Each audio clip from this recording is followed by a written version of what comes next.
वर्षों तक जीवित रहोगे तो क्या खाओगे? इसका मतलब 100 वर्षों तक मुझे जीना है। एक सज्जन बोल रहे थे कि दुनिया के लोग कहेंगे कि संत भी झूठ बोलते हैं।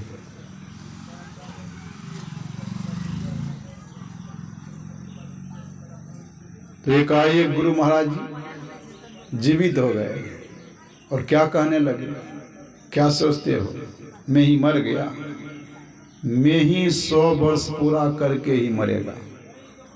100 वर्ष जब तक पूरा नहीं होगा तब मैं ही नहीं मरेगा। श्री सद्गुरु महाराज की जय। तो 101 वर्ष की अवस्था में शरीर का परित्याग किए थे। तो संत में क्षमता होती है, जब चाहेंगे तब इस संसार से जाएंगे, उसको ले जाने वाला कोई नहीं है। भगवान बुद्ध जब प्रयाण करने लग गए, आनंद से कहा, आनंद मैं अब इस शरीर का परित्याग करना चाहता, क्योंकि विधि के विधान में मैं व्यवधान डालना नहीं चाहता। 3 बार मैंने मार को वापस कर दिया, काल को वापस कर दिया। काल आया था मुझे लेने के लिए, मैं उसको वापस कर दिया। कभी रुको, अभी कुछ दिन और रुको। तो संतों में यह क्षमता होती है कि इस शरीर को चाहेंगे तो सब दिन यहाँ रख सकते हैं, लेकिन विधि के विधान में व्यवधान डालना नहीं चाहते।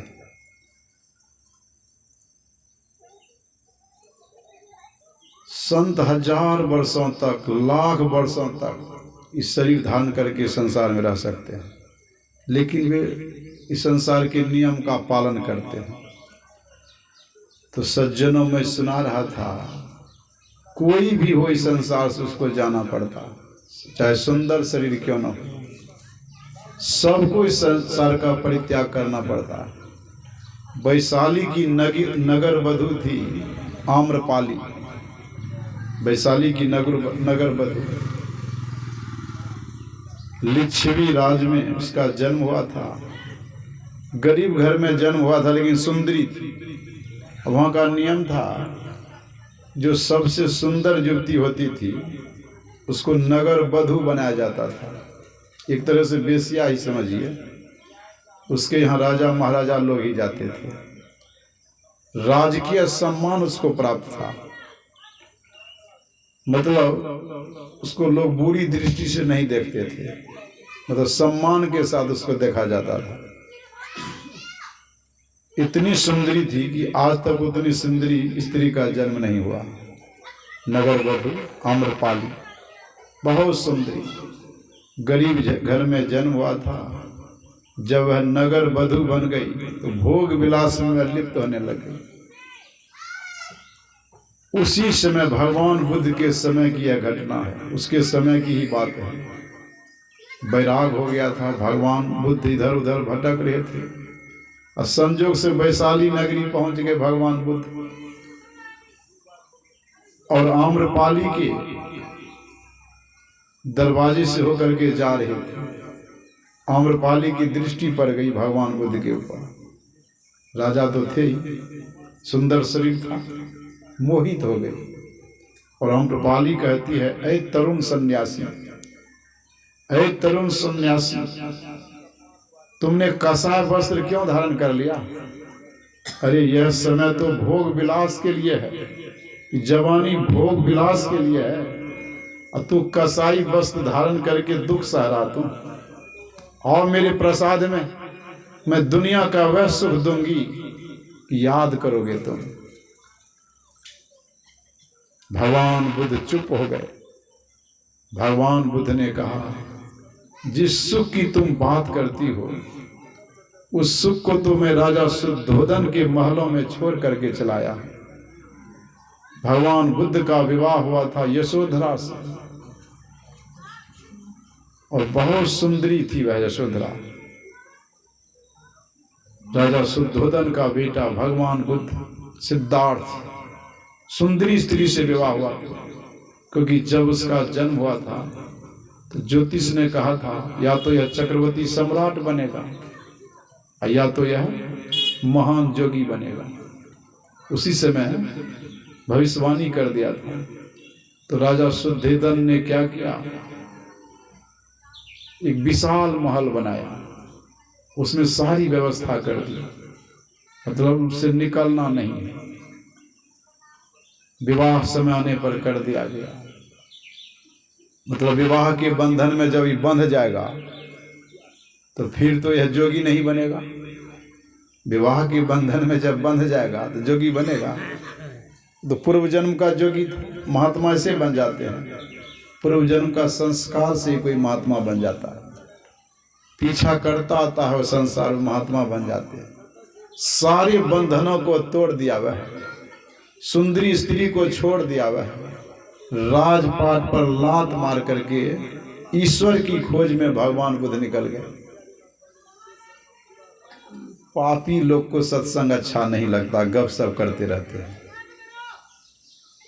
भगवान गोस्वामी तुलसीदास जी महाराज ने कहा, तुलसी पुरबिला पाप से हरि चर्चा न सुहाए, जैसे ज्वर के ताप से भोजन की रुचि जाए। गप सप करना चाहिए सत्संग के बगल में, समझते ही नहीं। सुत दारारू लक्ष्मी पापी के घर हो, संत समागम हरि कथा तुलसी दुर्लभ दो। अरे सब कुछ मिलेगा आपको, सत्संग नहीं मिलेगा, क्योंकि आप पापी हैं, ईश्वर की कृपा आपके ऊपर नहीं है, इसलिए सत्संग सुनना नहीं चाहते हैं। नहीं सुनना चाहते तो दूसरे को व्यवधान भी मत कीजिए, समझते ही नहीं है। तो सज्जनों में सुना रहा था, भगवान बुद्ध लात मार दिए। एक दिन वे शहर घूमने के लिए निकला तो देखा एक रोगी को, पूछा छंदक से, सारथी से पूछा, ये कौन है? कहीं मनुष्य है, रोगग्रस्त हो गया है, माँ बाप कर रहा है। फिर आगे गया तो एक मरा हुआ व्यक्ति देख, कहीं कौन है? कहा आदमी है। कहा क्या हुआ इसको? कहा ये मर गया है। आदमी मरता भी है, आदमी मरता भी है, मैं भी मरूंगा। कहा आप भी मर जाएंगे, आप भी रोगग्रस्त हो जाएंगे। फिर आगे गया तो देखा एक महात्मा को, मस्त महात्मा को देखा। कहीं कौन है? कहा महात्मा है, अलमस्त है, इसको किसी प्रकार का कष्ट नहीं है। सज्जनों, दुनिया के लोग तो सोचते हैं ऐसा ही समय रहेगा, ऐसा ही समय रहेगा। बड़े घर की बड़ी बहुरिया सत्संग में न जाए, जन्म जन्म कुतिया की भैली घर घर डंटा खाए। ऐसा समय बार बार नहीं मिलेगा। एक दिन ऐसा समय होगा कि कुत्ता कुतिया का शरीर मिल जाएगा। उस समय फुल पैंट शर्ट पहनने के लिए नहीं मिलेगा, फुल पैंट मिलेगा, बढ़िया भोजन मिलेगा। इसलिए सावधान हो जाइए। अगर सोचते हैं कि ऐसा ही सुख सब दिन हो तो मनुष्य का शरीर प्राप्त करके सत्संग सुनिए और सुन समझ करके कीजिए, परम कल्याण हो जाएगा। यही उपदेश तो भगवान श्री राम दे रहे हैं कि यह शरीर सब दिन नहीं रहेगा, एक दिन इस शरीर का परित्याग करना पड़ेगा। अब परित्याग करके आप कहाँ चले जाएंगे कोई ठिकाना नहीं है। इस शरीर को प्राप्त करके आप भजन करेंगे तो बार बार मनुष्य का शरीर मिलता रहेगा, बार बार मिलेगा। इस शरीर को प्राप्त करके आप भजन नहीं करेंगे तो बार बार इस शरीर मिलने वाला नहीं है।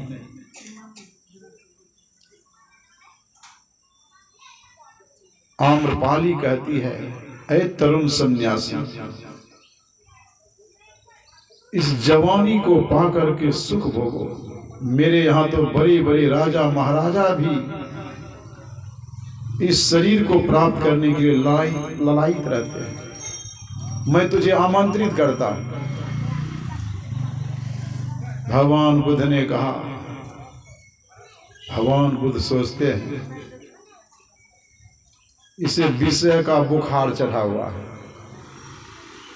सुंदरता का इसको घमंड है, इसको सुंदरता का बहुत बड़ा घमंड है, मैं अवश्य इसको सुधार दूंगा। भगवान बुद्ध ने कहा, जिस सुख की बात तुम करती हो आम्रपाली, उस सुख को तो मैं राजा शुद्धोधन के महलों में छोड़ करके चलाया। सुंदरी स्त्री थी यशोधरा, उसका मैंने परित्याग कर दिया। एक लौता बेटा था राहुल, उसका मैंने परित्याग कर दिया। सब धन संपत्ति पर लात मार करके मैं चलाया उस ईश्वर की खोज में, क्योंकि धन संपत्ति सदा रहने वाला नहीं है, ये जवानी सदा रहने वाली नहीं है। बाबा कबीर ने कहा, बुलबुल तो बागों में बोले सदा न रहती हरियाली, मस्त जवानी सदा न रहती, सिर पर मौत निशानी रे मनमा, हरि बिनु तेरा मेरा अपना कोई नहीं। ईश्वर के सिवा जीव का दूसरा कोई अपना नहीं है, क्योंकि अमृतस् पुत्रः कहा गया है जीव को, अमृत ब्रह्म का बेटा यह जीव है। सज्जनों समझ नहीं पा रहे हैं। अहमदाबाद में प्लेन क्रैश हुआ था, बड़े बड़े करोड़पति अरबपति भी सब राख में मिल गए। समय लगा कुछ, भूतपूर्व मुख्यमंत्री वे भी राख में मिल गए। 2-4 सेकंड में सब राख में मिल गए। अब फिर भी ज्ञान नहीं हो रहा है, फिर भी ज्ञान नहीं हो रहा है कि शरीर किस लिए मिला है। सब धन संपत्ति वहीं रह जाएगा, कुछ भी साथ में जाने वाला नहीं है। आज तक किसी के साथ में नहीं गया। बादशाह सिकंदर इकट्ठे कर दुनिया के धन सभी मुल्कों के मालिक थे, और सिकंदर जब दुनिया से गया दोनों हाथ खाली थे, कुछ गया साथ में। इसलिए बिंदु कवि ने कहा, किस काम का ऊंचा महल तू बनाएगा, किस काम का लाखों का तोरा तू कमाएगा, रथ हाथियों के झुंड भी तेरे किस काम आएगा, जैसा तू आया था वैसा ही जाएगा, तेरे सफर में सवारी की खातिर कंधे पे ठठरी का ठेला रहेगा, रे मन ये 2 दिन का मेला रहेगा, कायम न जग का झमेला रहेगा। कहता है दौलत आएगी तेरे काम, पर यह तो बता आज तक दौलत किसका हुआ गुलाम।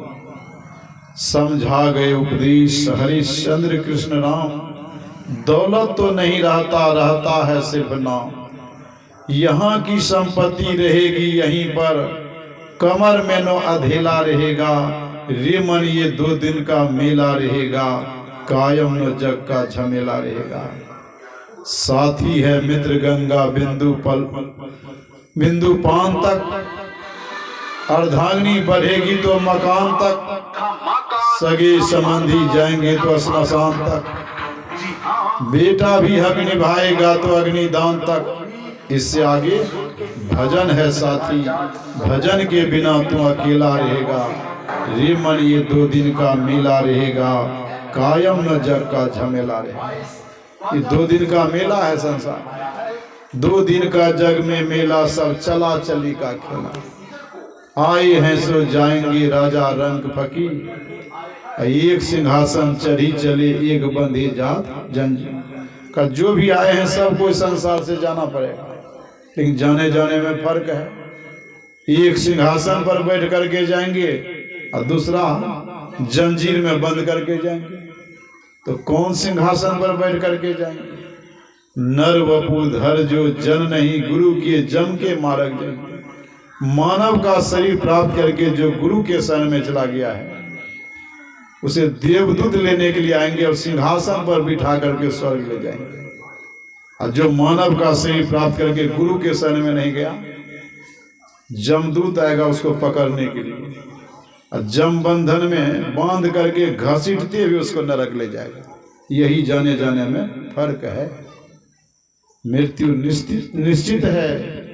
बलि विक्रम बेनु दधीची पार्थ गए जिन भारत ठाना, बाली गयो बलराम गयो जिनकी कखरी 10 कंठ लुकाना। गए दुर्योधन जंग जुरे 64 कोस जिन छत्र ठिकाना, धरा का प्रमाण यही तुलसी जो फरासो झरा जो बरासो बुताना। संसार का नियम है। वृक्ष में फल लगता है तो अपने आप गिरता भी है, दीपक जलता है तो बुझता भी है। संसार का नियम है, सबको संसार से जाना है। भगवान बुद्ध ने आम्रपाली की सुंदरता को देखा और विचार किया, इस सुंदरता का घमंड है आम्रपाली को, इस सब घमंड चूर कर दूंगा मैं। कहा आम्रपाली तुम्हारे प्रसाद में मैं अवश्य आऊंगा।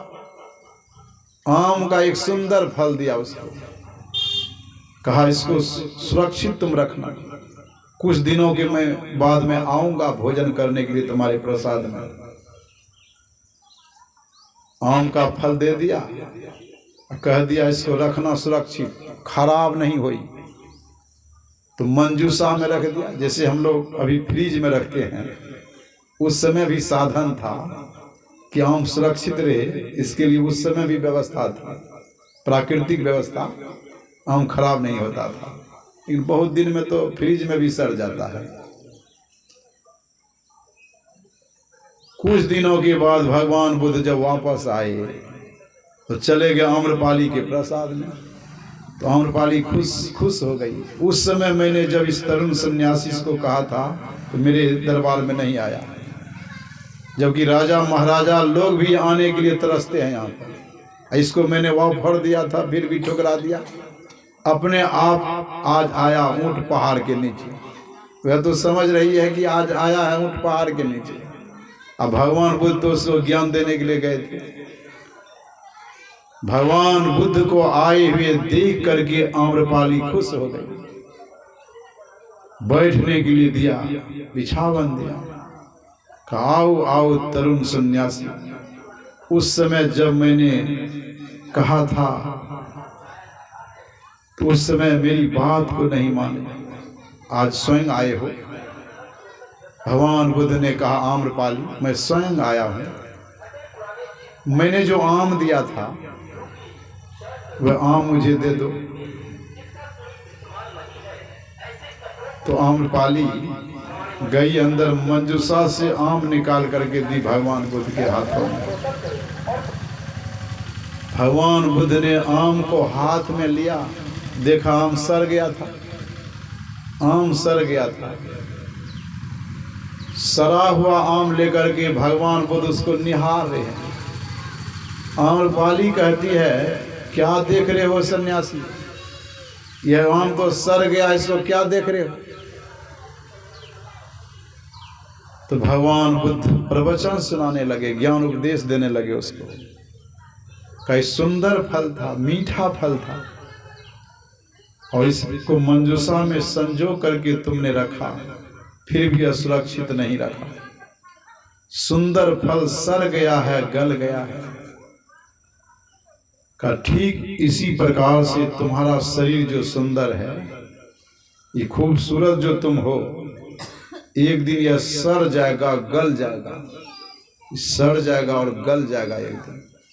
इस सब का शरीर गलेगा कि नहीं।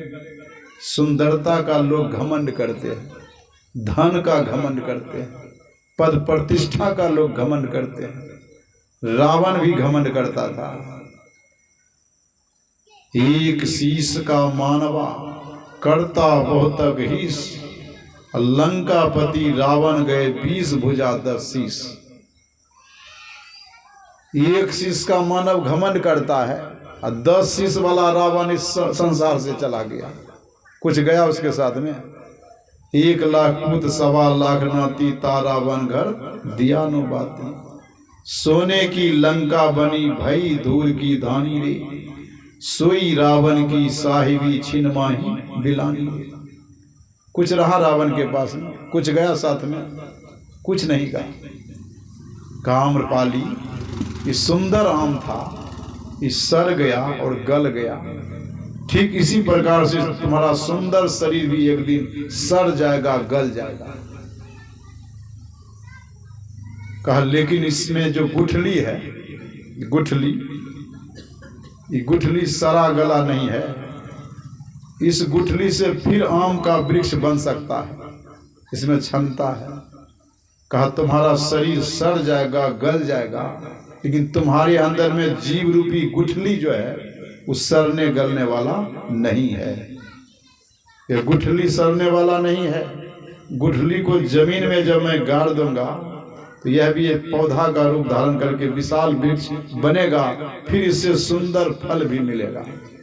ठीक इसी प्रकार से तुम्हारा शरीर सुंदर है, तुम देखने में बहुत सुंदर हो, लेकिन तुम्हारे इस शरीर की सुंदरता एक दिन समाप्त हो जाएगी, सड़ जाएगा, गल जाएगा, लेकिन तुम्हारे शरीर में रहने वाला जीव जो है सड़ने गलने वाला नहीं है, वह दूसरा शरीर धारण करेगा, फिर दूसरा सुंदर शरीर इसको प्राप्त होगा।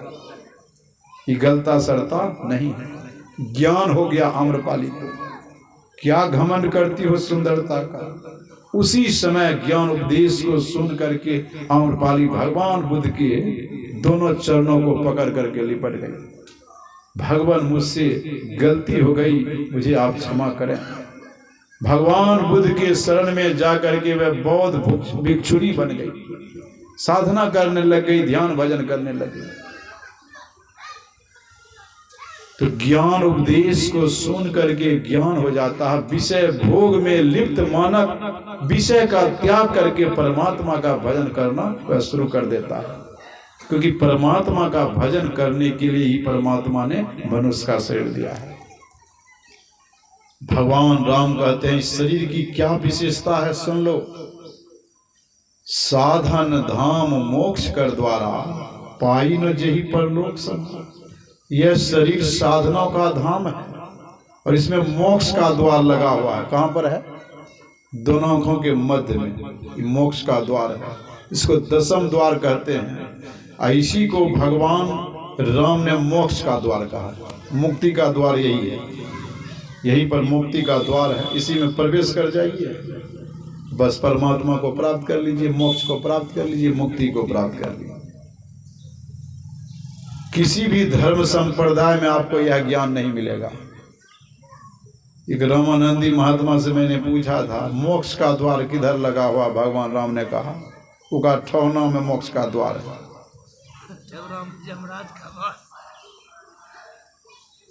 300 धर्म संप्रदाय है, यह ज्ञान नहीं मिलेगा। कोपरिया में आया था, वो कौन आया था? 25 लाख लिया था, 25 लाख रुपया लेकर के आया था। 30-35 लाख उसको हो गया, उसको अनिरुद्धाचार्य को। और उसने बिंदु नाद की चर्चा कभी नहीं की, वो कभी किए? हमारे गुरु महाराज जी कहा करते थे, लोग सर्वसाधारण लोग सबको सत्संग ही मान लेते हैं। जिस सत्संग में बिंदु और नाद की चर्चा नहीं होती है वो सत्संग नहीं है। इतना रुपया खर्चा किए, सत्संग हो आपका? सत्संग हो आपका?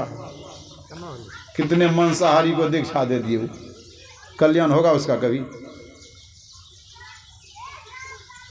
मोक्ष द्वार का पता नहीं है। YouTube चैनल पर आप देखेंगे बड़े बड़े कथाकार जिसका चार्ज है 50 लाख, 70 लाख, 20 लाख, 30 लाख से किसी का कम चार्ज नहीं है, लेकिन वे बिंदु नाद के बारे में नहीं जानते। जबकि भगवान शंकर के बारे में हमारे गुरुदेव ने कहा, संसार का पहला सत्संगी भगवान शंकर, जिसने बिंदु और नाद की चर्चा की। बिंदु नाद महालिंगम शिव शक्ति निकेतनम देहम शिवालयम प्रोक्तम सिद्धिदम सर्वदेही नाम। और गुरु महाराज ने भी उसी ज्ञान का प्रचार किया। बिंदु ध्यान विधि, नाद ध्यान विधि और सरल सरल जग में प्रचारी। तो भगवान शंकर सत्संगी थे। रखिए आगे में फूल की व्यवस्था कर लीजिए, घर परिवार के लोग पुष्पांजलि कर लेंगे। फूल है, ले आइए, लेकर के यहाँ रखिए। सत्संग से पहले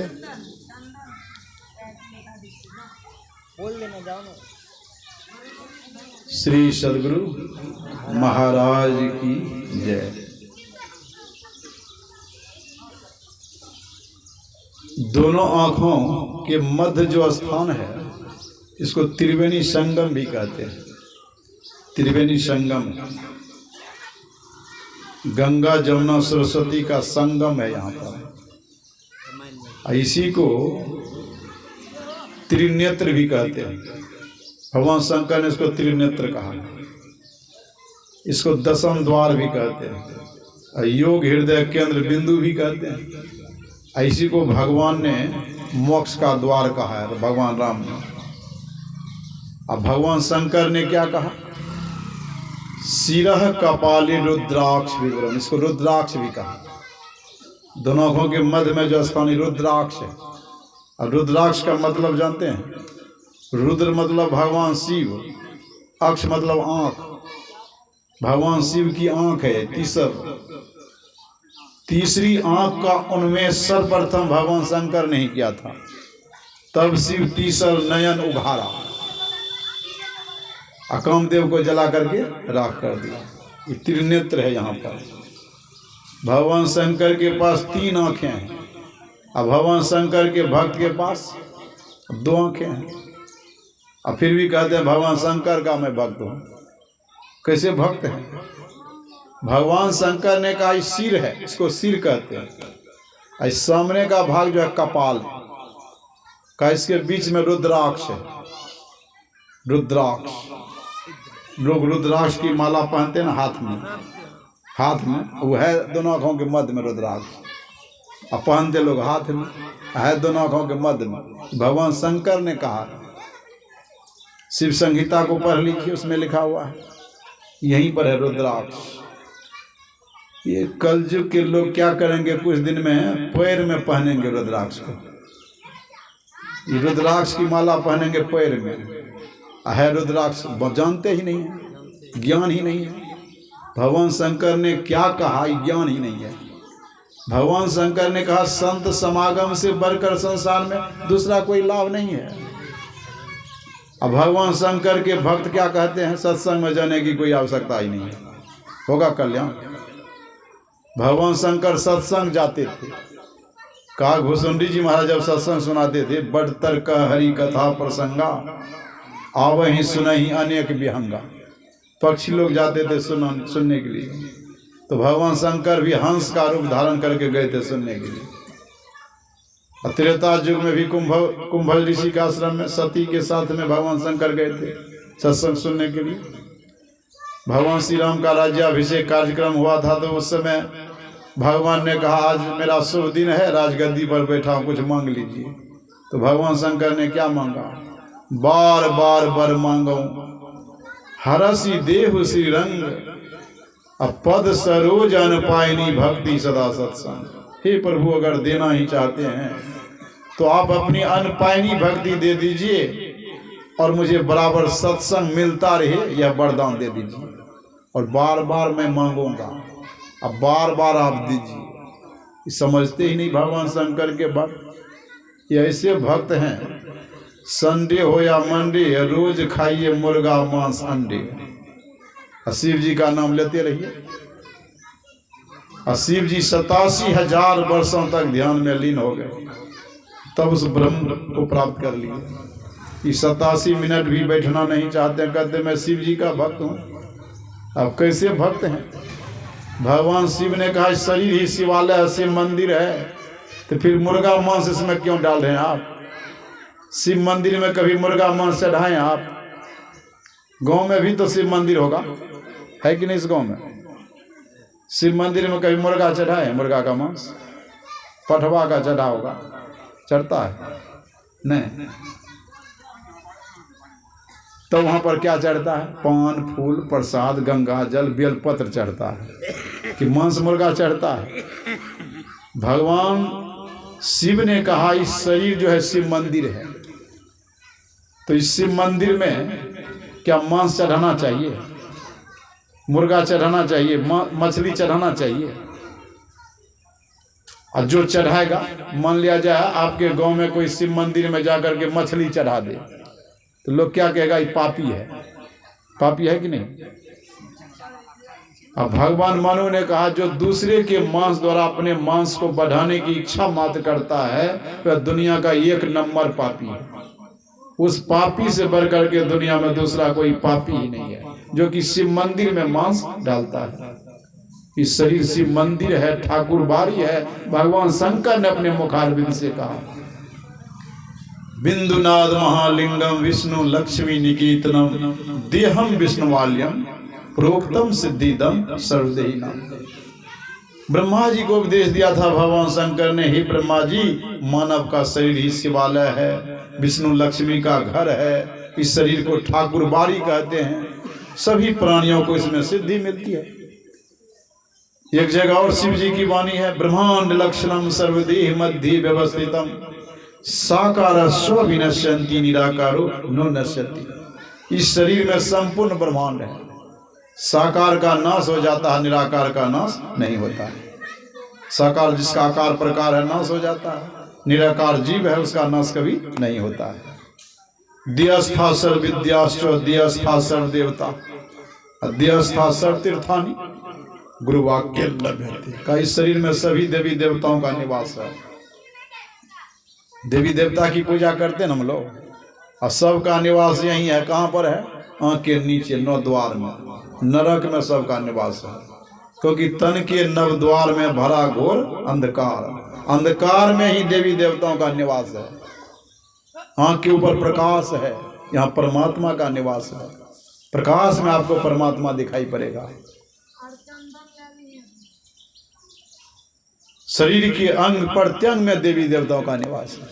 तो देव मंदिर है, शिव मंदिर है, काली मंदिर है, दुर्गा मंदिर है। तो इसमें आप खैनी बीड़ी सिगरेट मांस मछली अंडा चढ़ाएंगे तो आप पापी नहीं कहलाएंगे। ऐसे लोगों को तो राक्षस कहा जाता है। मांसाहारी मानवा प्रत्यक्ष राक्षस को अंग, इनसे प्रीत न करिए प्रत भजन में भंग। बाबा कबीर ने कहा संतो मानुष तन बौराना, एक बकरी का बच्चा लाया ताही खिलावत दाना। शीश काट धरनी धरी देवे तब मांगे बरदाना।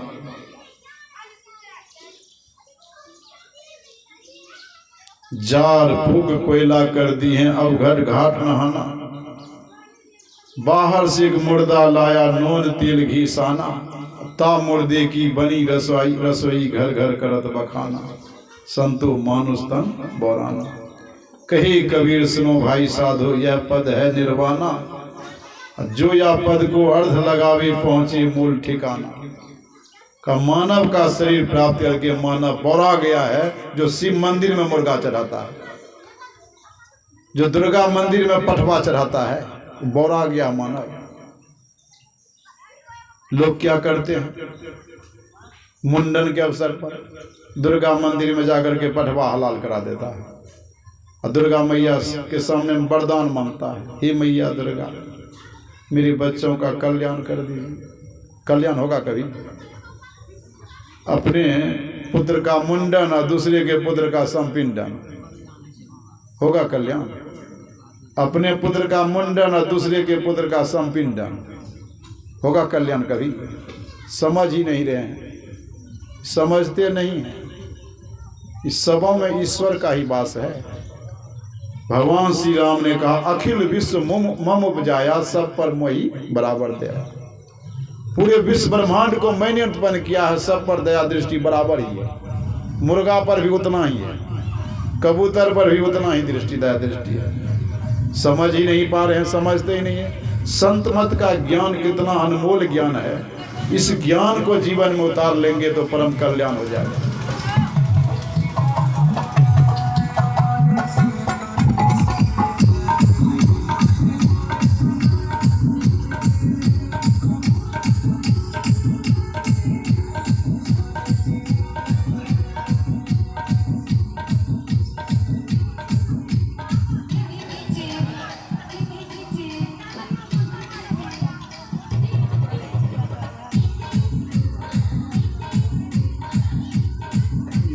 खड़ा होकर के देने लगा कि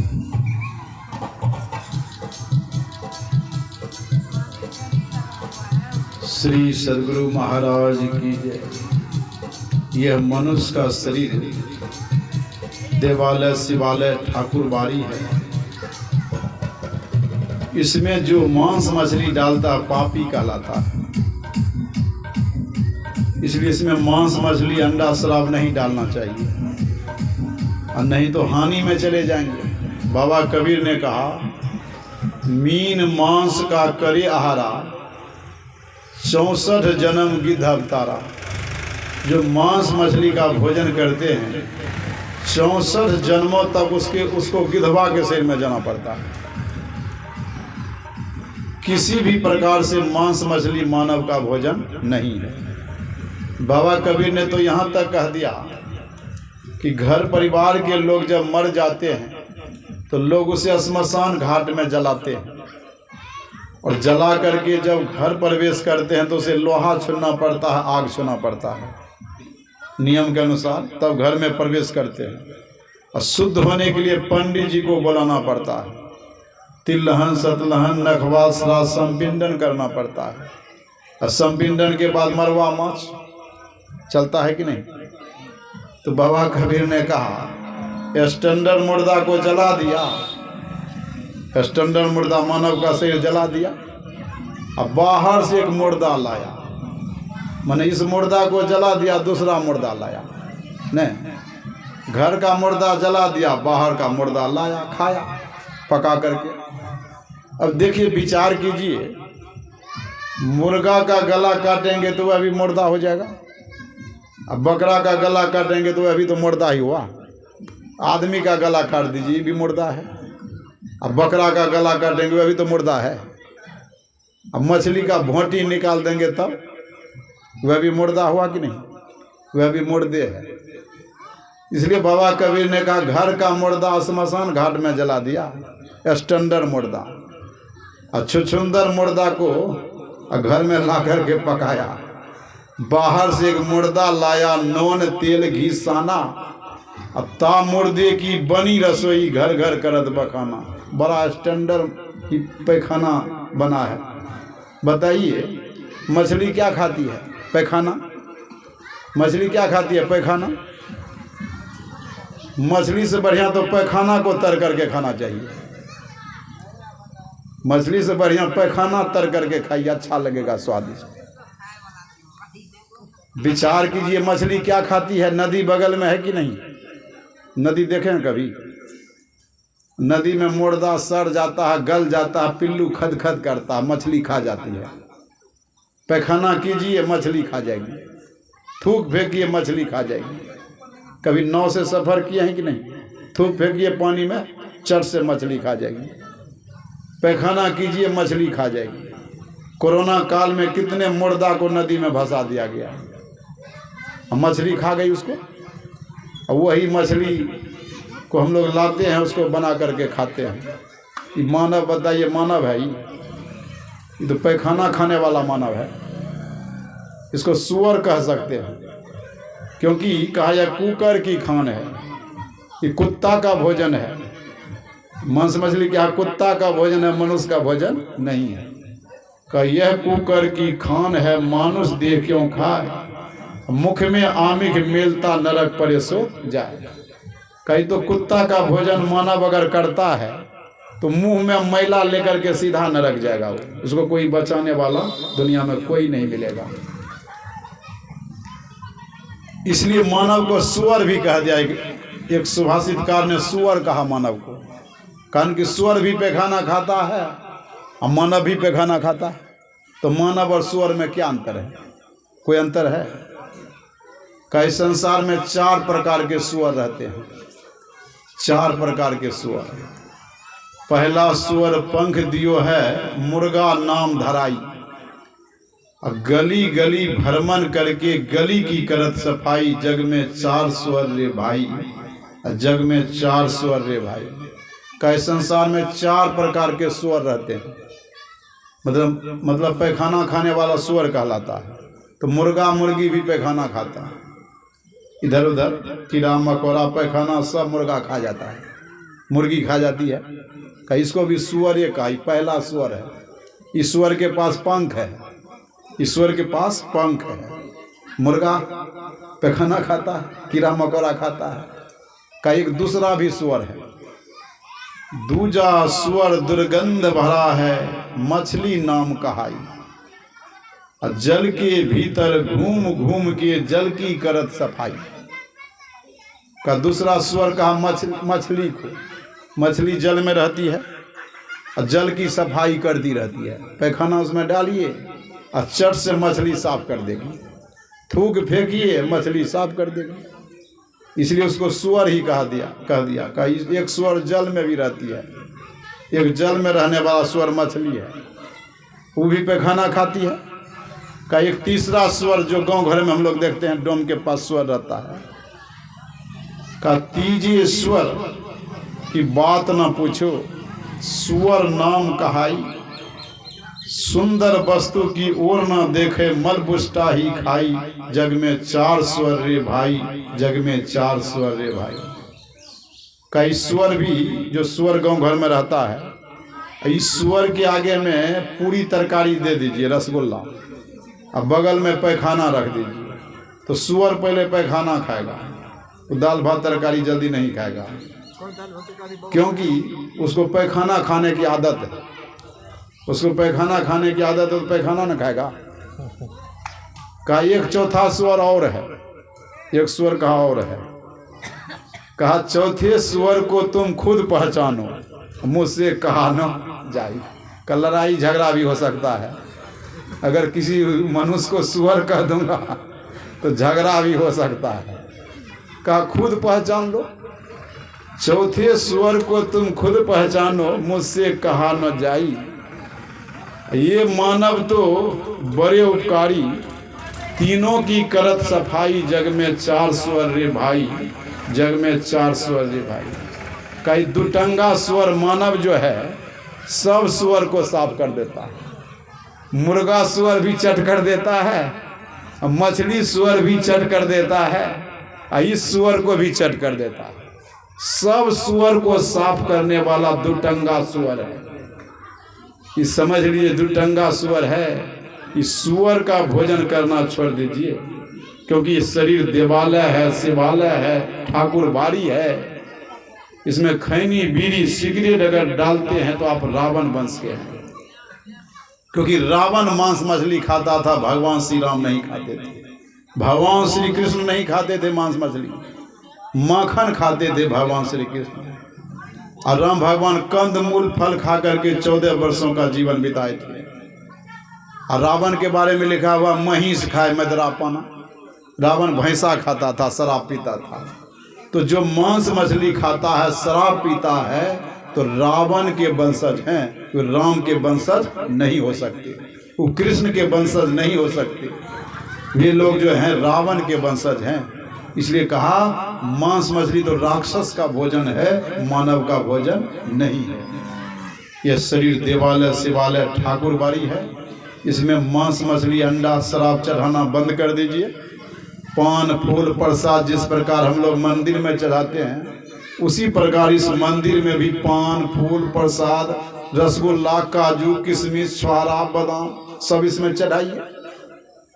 इसमें यह सब न चढ़ाना चाहिए। मंदिर में तो फल फूल चढ़ता है कि मांस मछली चढ़ता है, समझ ही नहीं रहे। तो सज्जनों, मानव जीवन की सार्थकता तब होगी जब इसको पवित्र रखेंगे। पवित्र रख करके संत सदगुरु से करनधार सद गुरु दृढ़नावा, दुर्लभ साज सुलभ करी पावा। भगवान राम कहते हैं कि मानव का शरीर जो है भव सागर पार करने के लिए नाव है, और मेरी कृपा अनुकूल वायु है, और संत सदगुरु मल्लाह, गुरु को मल्लाह कहा गया। भव सागर पार करने के लिए मानव का शरीर नाव है और गुरु मल्लाह है। तो जब तक गुरु के सानिध्य में नहीं जाएंगे तो भव सागर पार नहीं हो सकते। गुरु मल्लाह है, यही खेव करके आपको भव सागर पार करा देगा। इसलिए कहा बरभागी मानव का शरीर प्राप्त करके बरभागी तब जब सत्संग में जाएंगे तब बरभागी। बड़े भाग पाइए सत्संगा, बिना ही प्रयास होई भवभंगा। जे गुरु पद अंबुज अनुरागी, ते लोकहु बेदहु बरभागी। जो मानव का शरीर प्राप्त करके सत्संग में अपना समय बिताया वो बरभागी है। जो मानव का शरीर प्राप्त करके गुरु के शरण में चला गया वह बरभागी, रामायण में लिखा हुआ है, वही बरभागी है। और गुरु के शरण में जाकर के दलन मोह तम सोसु प्रकाशु, और बड़े भाग उड़ आवही जासु। गुरु के शरण में जाकर उससे युक्ति लेकर के जो साधन भजन करके अंतर्गमन करके आंतरिक प्रकाश का दर्शन कर लिया वही बरभागी है। जो अंतर्नाद का श्रवण कर लिया वही बरभागी है।